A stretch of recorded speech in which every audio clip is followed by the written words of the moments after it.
YouTube के सभी दर्शकों को मेरी ओर से व हमारी पार्टी राष्ट्रीय जनहित विकास पार्टी की ओर से देश की प्यारी जनता के चरणों में कोटि कोटि नमन। आज फिर इस जन जागरण अभियान के तहत आप सबके सामने एक बहुत ही गंभीर और चिंताजनक जो मुद्दा उसको उठा रहा हूँ। आज देश की आज़ादी से लेकर आज तक जिस प्रकार देश में जो चुने हुए जनप्रतिनिधि जो प्रदेश व केंद्र में बैठी हुई सरकारें हैं, उनकी गलत नीतियों के कारण आज जो हमारे युवाओं की जो हालत हो गई है वो बहुत ही चिंतनीय है। आज बेचारे पढ़ लिख कर बड़ी इस महंगाई के दौर में और इस जो आपातकालीन जैसे चल रही समय में पढ़ लिख कर बेचारे जिनके लिए डिग्रियाँ मात्र एक कागज़ का टुकड़ा रह गई हैं, उसमें चुने हुए जनप्रतिनिधियों जो सरकारों में बैठे उनके द्वारा इन युवाओं के साथ बड़ा ही क्रूर व भद्दा मजाक अक्सर किया जाता है। जब कोई वैकेंसी निकाल दी जाती है और उसमें बड़े लगन से मेहनत से बेचारे जो परीक्षार्थी युवा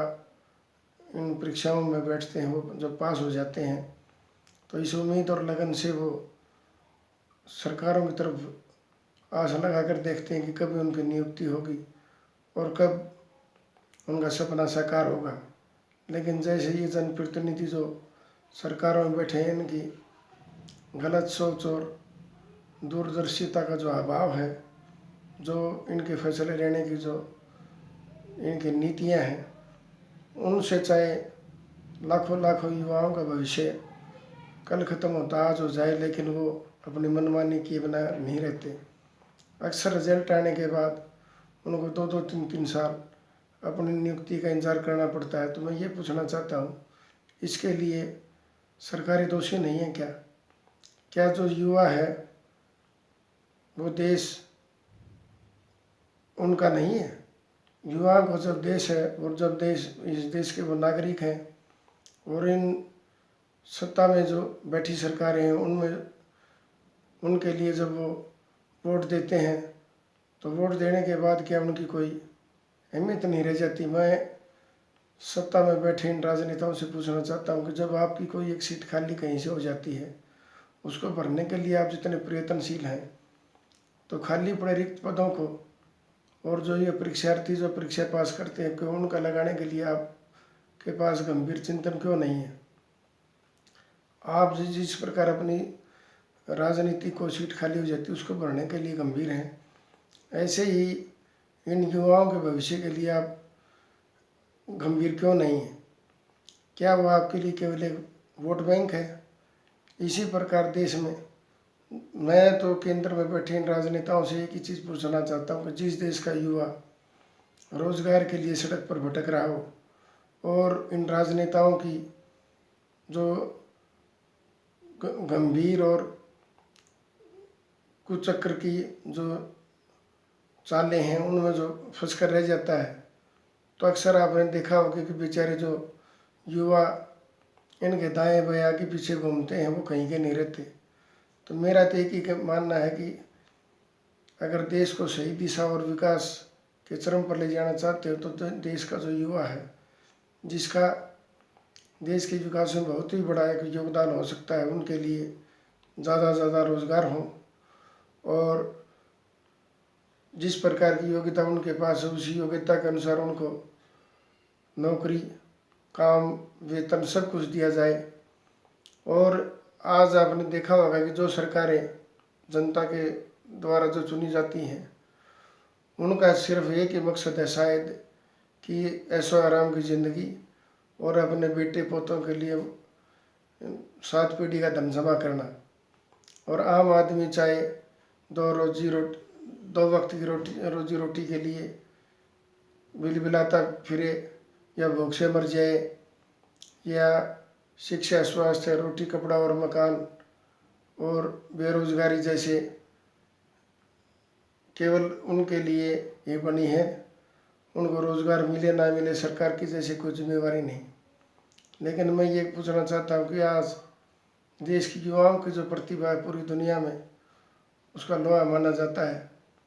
तो ज़्यादा से ज़्यादा रिसर्च सेंटर हों और हमारे देश में नई नई जो टेक्निक है उसमें हमारे देश के युवाओं का उसमें भागीदारी हो और उनको ज़्यादा से ज़्यादा वो सुविधाएं मिलें जिससे वो देश के विकास में, चाहे किसी भी क्षेत्र में हो, चाहे टेक्नोलॉजी का मामला हो, चाहे कोई रिसर्च की बात हो, चाहे एग्रीकल्चर की बात हो, चाहे प्राइवेट सेक्टर में कोई किसी भी इंडस्ट्री की बात हो, या कोई और प्रोडक्ट जो देश में कोई उत्पादन की बात हो, तो उसके लिए इन युवाओं को ज़्यादा से ज़्यादा अवसर मिलने चाहिए। अक्सर आपने देखा होगा कि आज जो देश के युवा हैं बेचारे इन सरकारों की गलत नीतियों के कारण थक हार कर वो सरकारों में जो बैठे हैं, बहुत बड़े जो आका, वो कोई नशे का व्यापार करता है, कोई शराब का व्यापार करता है, उसमें ज़्यादा से ज़्यादा इनको नौकरी ना देने पड़े उन युवाओं को उसमें धकेला जा रहा है, जिससे वो इसमें फंसकर ना वो नौकरी मांगने की मांग करेंगे और ना उनको नौकरी देनी पड़ेगी। तो मैं तो देश की जनता से एक आह्वान करता हूँ कि जो चुनी हुई जनप्रतिनिधि हैं, जो चुनी हुई आपके द्वारा सरकारें हैं, अगर वो आपका हित नहीं कर सकती और आपके साथ वो सुख दुख में उनकी कोई सुख दुख की आपके बारे में उनको कोई चिंता नहीं है, तो ऐसी सरकारों को आप जहाँ जहाँ जब भी चुनाव हो तो जागरूक होके एक मत होकर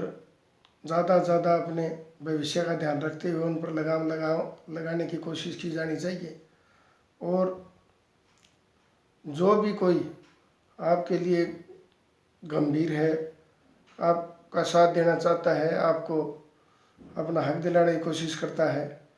तो देश की प्यारी जनता से बार बार ये विनती है कि आप जो जिस प्रकार ये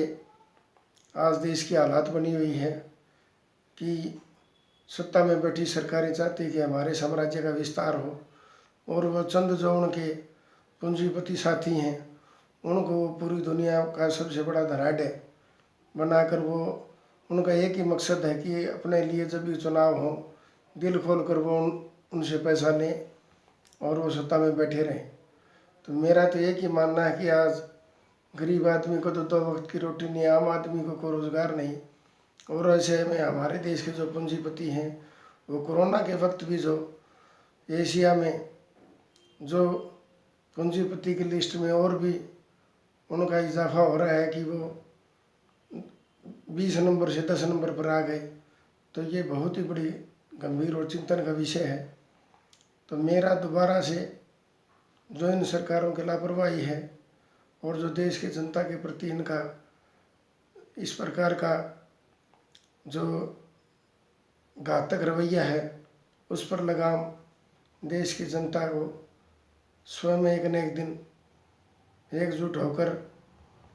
अपने बच्चों के भविष्य को देखते हुए उन पर लगाम लगानी होगी। जय हिंद।